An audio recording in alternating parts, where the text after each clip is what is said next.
Let's face it, poker popularity took a dive since Black Friday. The game was further kept in the dark by predatory gatekeeping of premium content, and the community was forced to innovate. Nowadays, poker feels alive and is heading back towards the mainstream slowly but surely. I wanted to make this video to explain why I think poker was held back from its glory over the past decade, and share what I think are the key factors to its return to glory. Here's what's wrong with modern poker. The death of online poker.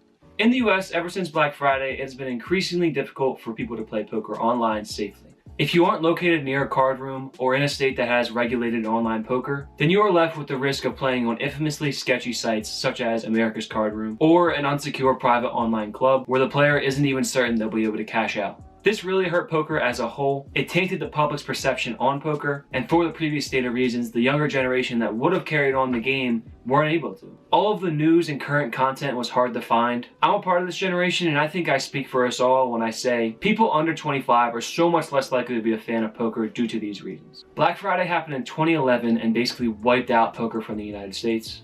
The Big Game, one of my personal favorite poker shows of all time, and High Stakes Poker were both canceled in 2011. Oh, you lied. Of course I lied. It's poker, Phil. What do you think this is? And there wasn't much for this next generation to watch. There was nothing to consume for poker. Poker became taboo in a sense. It was lumped into the same basket as all other casino games. If someone got past the gambling part, they often were met with the generalization that the game is for a bunch of math nerds, which is why I refer to this generation as the lost generation. Which brings me to point 2, PokerGO hiding premium content behind paywalls. Now you add all that up and the fact that in 2017 PokerGO began buying the exclusive rights to all of our favorite shows that got canceled on Black Friday, and then went and hid them behind a paywall, you get the nail in the coffin for the growth of poker. Now don't get me wrong, PokerGO does a lot of great things for the poker community, and the subscription usually is worth it if you're an avid poker fan.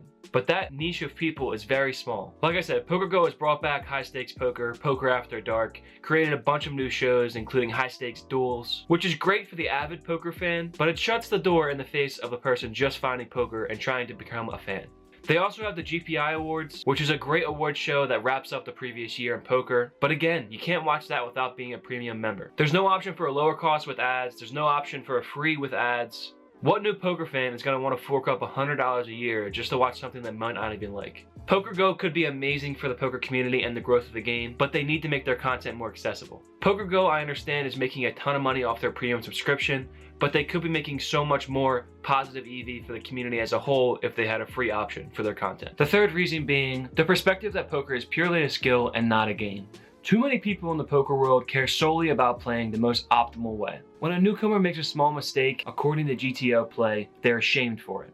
Even if somebody just wants to have some fun and gamble a little bit, they're shamed. They are shunned from the community because it's not the right way to play. The right way to play. Poker is a game and it should be treated as such. Have some fun. Yes, there's money involved, so things can get a little bit emotional and a little bit heated, but if the money on the table is a worry for you, then you shouldn't be playing at all. What would football be without team celebrations? What would the UFC be without the notorious and entertaining Conor McGregor? What would a Phillies game be without the fanatic antagonizing the opposing fans? What would poker be without some gambling? All of this was and still is holding the game back from reaching its full potential, but not all hope is lost. There are 3 main cultural drivers that are bringing poker back from the dead. We'll look back on this in the next decade and remember them for being instrumental in poker's resurgence. Here's what's great with modern poker. Free content. Online poker live streams specifically, never has there been a time where someone could press a button and broadcast their play to the world. The only thing stopping someone from being a new face in online poker is their ability to be entertaining, whether that's through strong play or just through being a personality. And also live poker live streams. Card rooms like Hustler, Texas Card House, Live at the Bike, and so many more are carrying the popularity of this sport on their back by making it accessible and entertaining for all to watch. Hustler specifically, as of late, has been absolutely crushing. They get tens of thousands of views on all of their streams. Each day has its own mini theme, for example, Max Payne Monday. Players are encouraged to act out of pocket by slow rolling, trash talking, slashing the pot, etc. It makes for an incredibly entertaining stream because they're having fun and they're being entertaining, the way the poker is meant to be played. Not only that, but they do a great job of bringing in creators from all over into one big game. Most notably, in May of 2022, they brought in creators like Mr. Beast, Ninja, Ludwig, Alexandra Botez. And if that's not enough for you, they also brought in Tom Dwan, Phil Hellmuth, Alan Keating, And after the stream, which went on for about 9 hours, came a ton of different clips that spread around the internet. Now let's talk about poker vloggers. The two great pioneers of poker vlogging, Brad Owen and Andrew Neeme, have revitalized poker in a way that is invaluable. Their content alone allows ordinary people to get a glimpse into the mind of a great poker player. It introduced them to the game in an entertaining and informative way.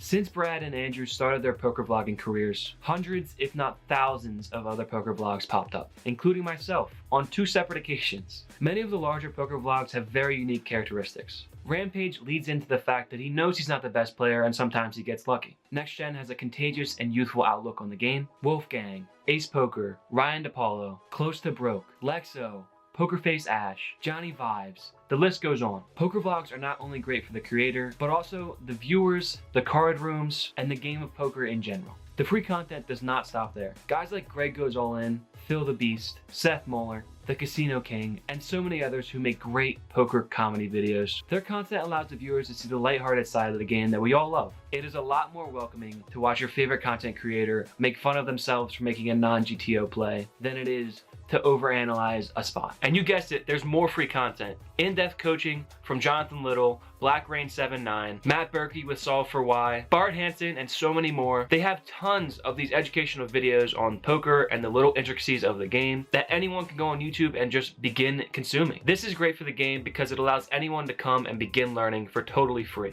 The barrier of entry for becoming a poker player and poker fan is so high, and just being able to access this free educational content lowers it just that much. Another great piece of free content is in-depth reporting of scandals in poker. It's hard to talk about poker scandals and reporting on them without talking about Doug Polk and Joey Ingram. Joey Ingram specifically puts on 6 to 10 hour streams every day in the heat of poker scandals. This allows for open discussion and an open investigation into what exactly happened and allows the people viewing, the poker fans, to be involved.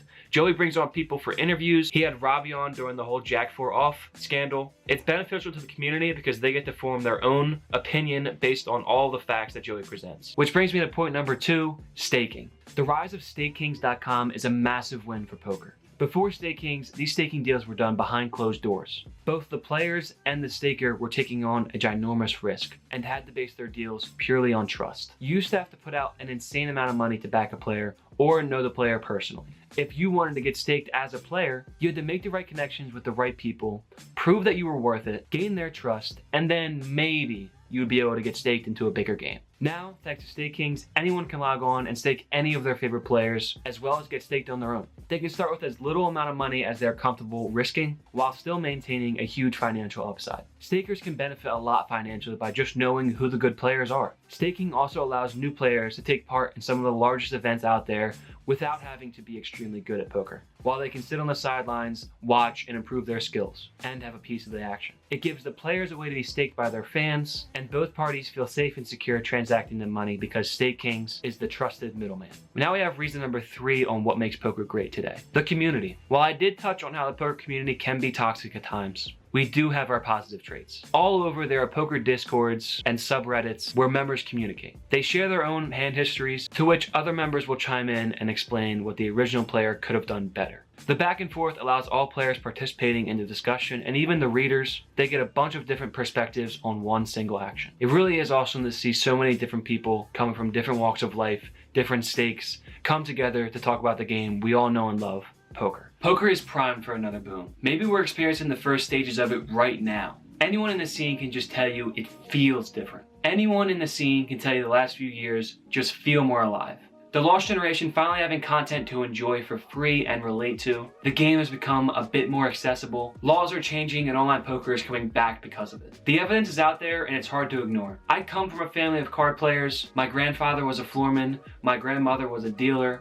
My uncle plays cards all the time. I was even playing 3-card poker with my grandmother as a toddler. So needless to say, poker is incredibly important to me. And what I'm trying to say in this video is that it's time to let go of what's been holding poker back for so long. We need to embrace and celebrate what's being done to reawaken it. I'll be doing everything I can as a content creator to contribute to this effort by way of vlogs, memes, interviews, hand recaps, TikToks, reels, streams, and whatever other crazy idea I can think of.